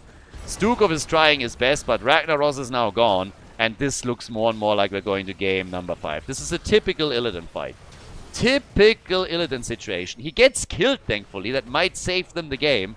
But this is just such a typical thing. You're fighting over on the opponent's side. You're falling back too slow. You get chased. Illidan is one of the big tools that the opponent uses to control your movements, to slow you down. And then you lose hero after hero as you're trying to escape. If Illidan doesn't get killed here, I'm sure they're ending. I'm sure they're ending the game. They're going for Korn. They're trying to take it out. So, yep. So far, so good for the red team. They can get the next seed. They can get Garden Terrors. And then it's going to be down to Ragnaros again to try and defend. He can drop his Lava Wave charges, isolate the Garden Terrors, use his trade again, which by the time should be up. And, yeah, they can hope for the best there. But it's a tricky situation no matter how you look at things. They need kills, and they haven't gotten any. Yeah, Lava Wave in the middle now. Trying to push it out. Dealing with the camp too, of course. And they're going to get another camp there. So, yeah. Catapult is going to be taken out too. Mid lane is one of the problems for them. They got damage on the keep, but they need kills. And the fights are not going well for them. They need a coordinated strike against an isolated target. And that gives them a shot. Funnily enough, they might be the ones getting the seed here. This time, though, there will be interrupts. 57,000 damage from Li Ming. Zagara, pretty much on the same numbers.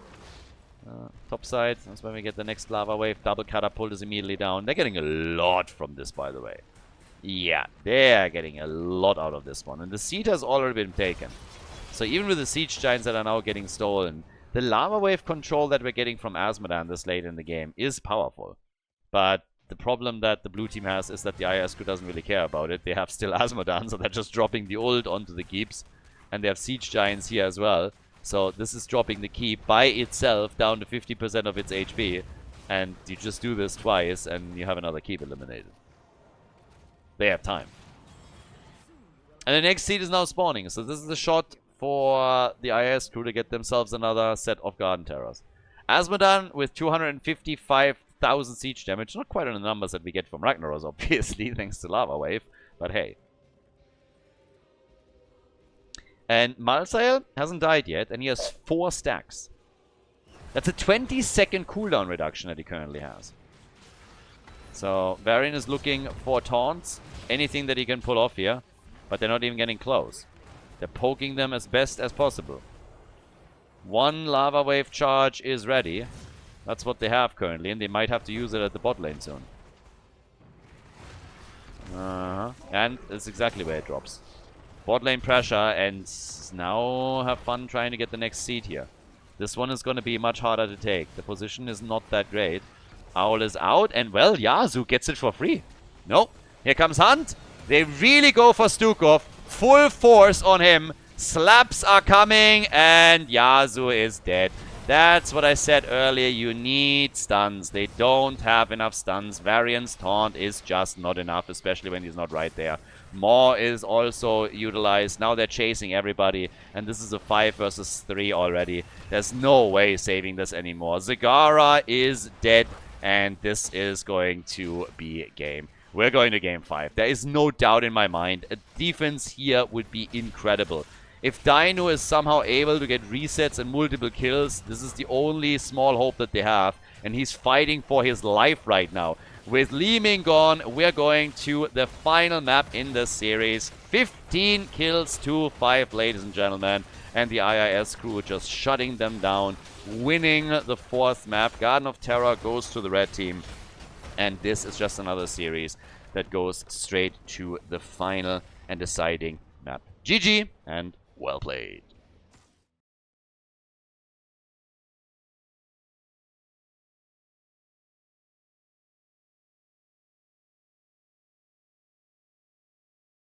Game number 5. It's gonna get spicy. I think we're gonna see the same bans again. Kerrigan is gonna be eliminated. You don't want any of the heroes that have been banned the entire time now get into the 5th game unless you are the one that can claim them. But we are looking at a highlight again. We're going into game number 5, and it's absolutely wild because currently we have seen 40 heroes played. They're out. Then you have the 18 down here that get banned.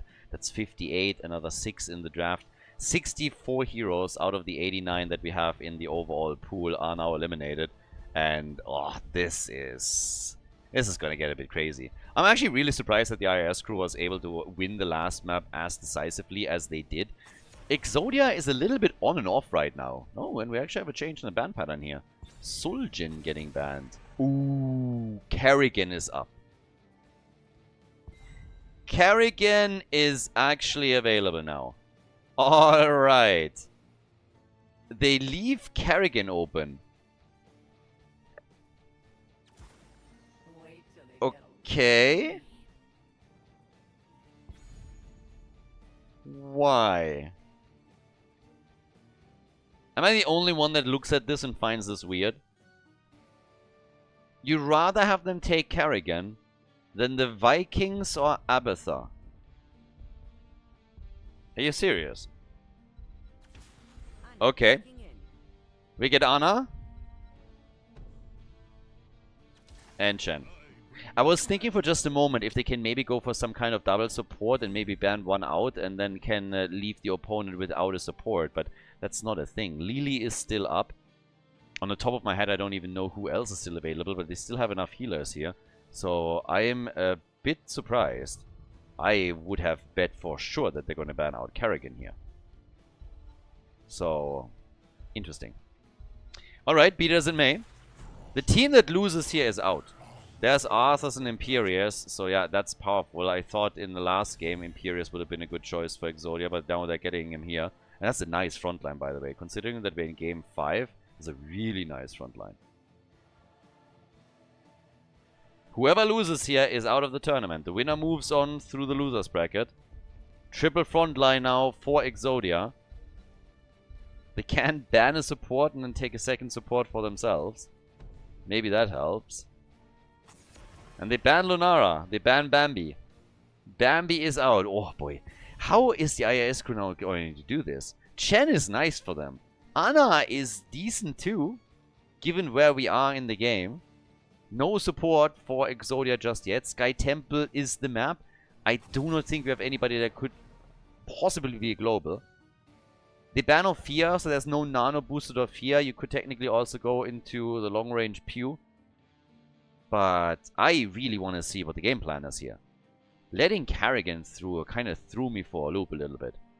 I would have bet that before they let Carrigan into the game, they allow the Vikings, for example. Or play them for themselves. I mean, they got Sven. Jaina and Leoric. Fairly straightforward. Nano boosted Jaina, good burst. Could even go for Ring. You have Leo for the Entomb. Chen at the front. That leaves them with Sven. They don't try to take additional supports away. Who's still up? Lily is up, I think. They go for Nazebo. And Whitemane was still available. Alright. Boy, oh boy. I'm surprised. Given the circumstances, this is fairly decent for Exodia. Yeah, that Carrigan pick, that was allowed, is wild to me. But alright, we'll see. So, Sven is the last one to choose. They have a double front line currently. How will they deal with this? Can they actually win this series? They go for Deathwing. Alright, ladies and gentlemen. Map 5. Final map. Let's see who drops out of the tournament and who is able to move on to the next round of the losers bracket. Final map. Blue team with Dequazan Imperius. We have Harzorps on Nazebo. Carrigan gets played. Ravage as the baseline quest for her, of course, now. Gets played by Dino here. We have Bad Benny on Arthas. And Whitemane is played by Yazoo. On the right side, we got Vasilisco on Jaina. Hunter plays Anna in the final game of the series. We got Sven on Death Knight. Deathwing. And then Porky as the Leo main tank with Leoric. Soaking is playing Chen, last but not least. And, well, we're off to the races. Spider build for Nazebo. And this is gonna be a really interesting one. But I am still looking at that Carrigan pick. And I can't believe she wasn't banned. They banned her literally 4 games in a row. And then on the final map they said, like, you know what? She's actually fine. So, let's see how they're gonna deal with her. Carrigan, for now, down at the bottom of the map. Interested in stacking quickly, of course. That's the main idea here. So they're keeping her on the solo for now. Jaina, she has a lot of nice tools. I mean, you have an opponent that is basically running 3 melees against you. So if you're able to not only get your ice block early, but also control the space in front of you well, then she can slow them down and lock them in. But we'll see if that is going to be enough on, in the long run. Dragon Soul for Deathwing. So, and Chen at the top gets eliminated first. So Chen gets walked down. So King is gone. He gets killed, and that is first blood. So not a great start for the IIS crew. They have fought tooth and nail to bring this to game number 5. I mean, they really, really unleashed everything they had. I'm talking about unleashing things. Porky! What was that? Yellow card right there. I'll blame it on the ping. I'll blame it on ping. He wanted to sneak in and try and steal the camp, and then he just came a bit too late. It might actually have to do with ping here. But yeah, Carrigan is stacking. She's at 16 right now. So Ravage, the baseline quest, this is the big one for now. And will allow Carrigan to do lots and lots of damage. Dino is playing her himself. Top side, we're having Soaking getting attacked again. And Dequaza connects that spear. But the Panda makes it out this time. So the Panda is able to get away. Whereas down at the bot lane now, We have the Siege Giants taken down on both sides. First objective, of course, soon coming up. Another 30 seconds until he gets announced. And then we're going to get ready for the party. Seems like Arthas is going for more of a bruiser build too. We have the Icy Talons right now on level 4. Normally that means Rune Tap as the level 7 talent. Could have also gone into his trade quest on level 1 if you really wanted to play that one out. That's something that we have seen and see a decent amount of time.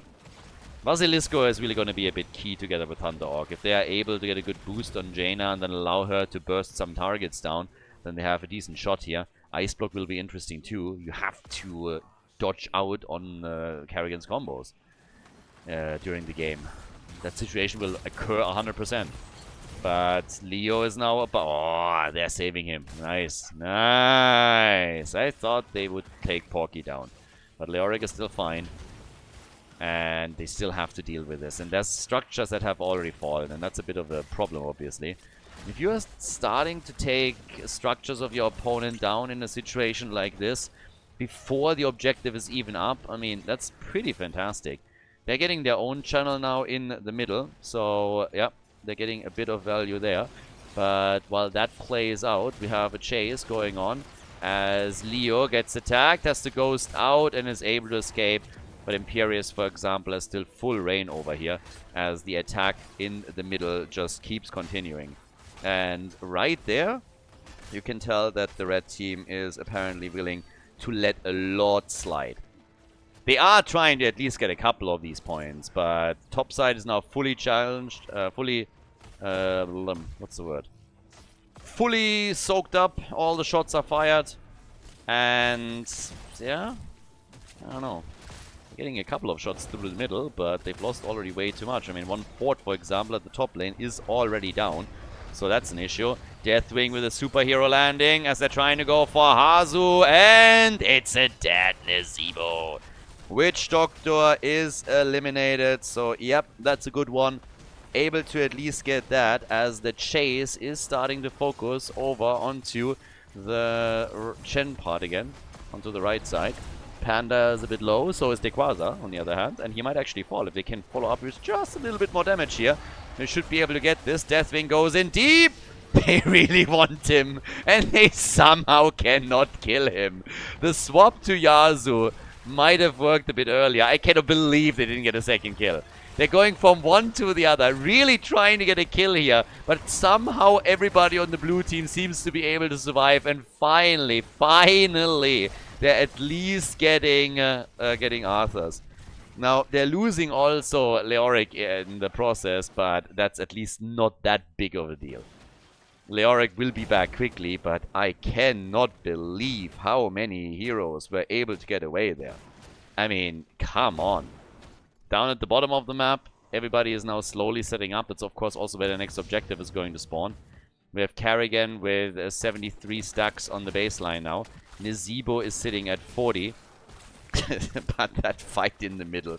This could have gone so much better for the IIS crew. Imagine them getting another kill or two in that situation. That would have helped them so much. Now what we're getting instead is, again, action through the middle. Nazebo also still alive here.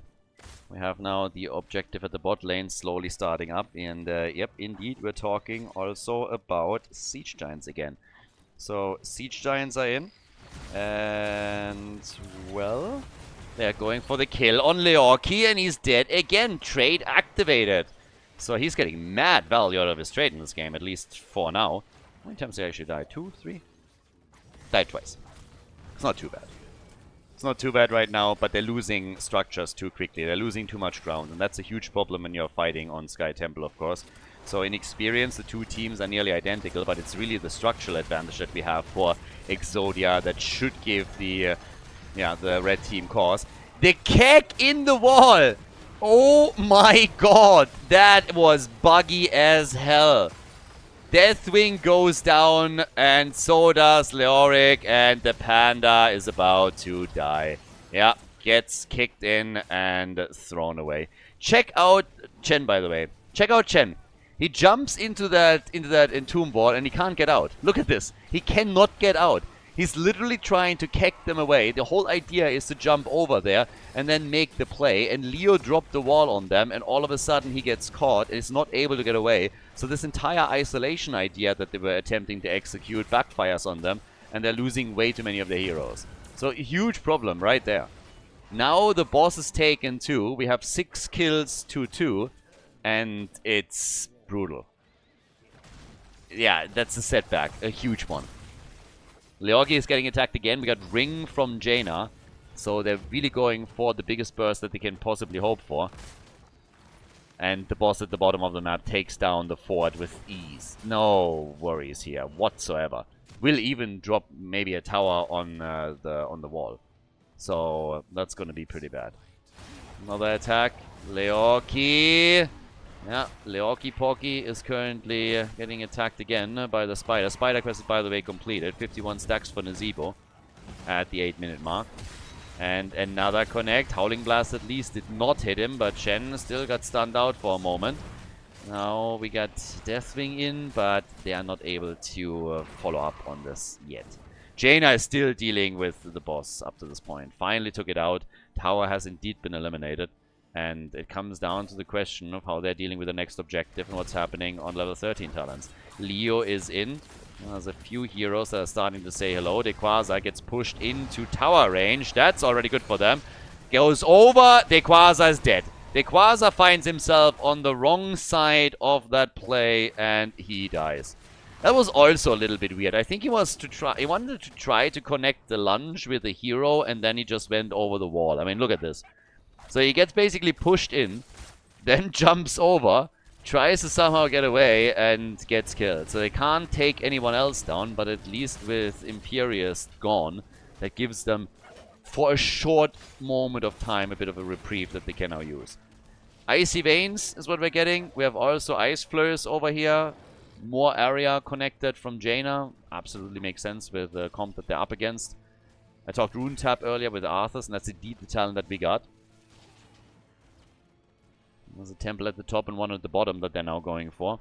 And yeah, this one is claimed by the blue team. They're going for Kerrigan. She wants Anna and she gets the kill. Dino gets Anna and then jumps straight on the next target. Absolutely unimpressed with what the other team is trying to do here.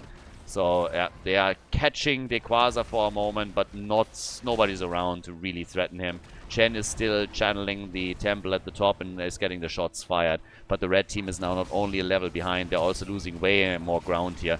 All the forts are gone, whereas the blue team is still holding on to 2 forts of their own. So this is starting to become a disaster. They wanted to go for Kerrigan and couldn't get her. Instead, they were murdered. Now Hazu at the top is buying himself a bit of time with the ice block.